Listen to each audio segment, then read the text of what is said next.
In this video we're going to continue with differentiation and specifically this time look at specific examples using rates of change and gradients of curves. So remember, the derivative of a function describes its rate of change. So we talked about this in some of the first lessons we did on differentiation. And the rate of change can be evaluated for specific values by substituting these into the derivative. So we'll have a look at an example here. So given f of x being equal to 2x to the power 5 for x in the real numbers, find the rate of change of f when x is equal to 3. So remember, the rate of change is the derivative, so f dashed of x. So f dashed of x here is 10x to the power 4. So we've done a lot of examples on differentiating now, so we should be quite comfortable just knowing that that's 10x to the 4 now. Now we want to find the rate of change of f when x is equal to 3. So as we said up above, we can evaluate specific values by substituting them into the derivative. So we're going to substitute x equals 3 into the derivative. So f dashed of 3 is going to be 10 multiplied by 3 to the power 4. 3 to the 4 is 81, multiplied by 10 gives us 810. So the rate of change of f when x is equal to 3 is 810. So I would take this example down in your notes just now if you pause the video. Okay, welcome back, and before we go on to example 2, I just want to talk about displacement, velocity and acceleration, just for those of you who don't study physics or haven't studied physics before. So this is quite a specific example.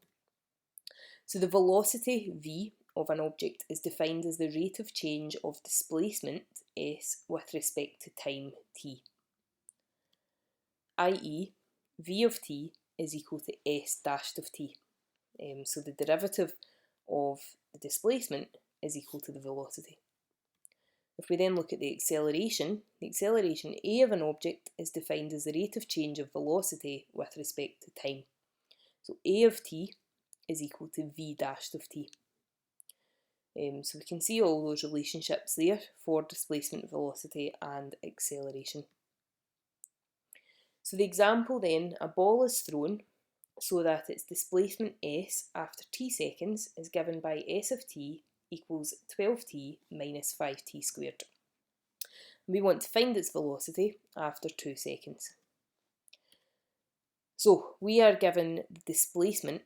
Now we're looking to find its velocity, but we know that the velocity is the derivative of displacement.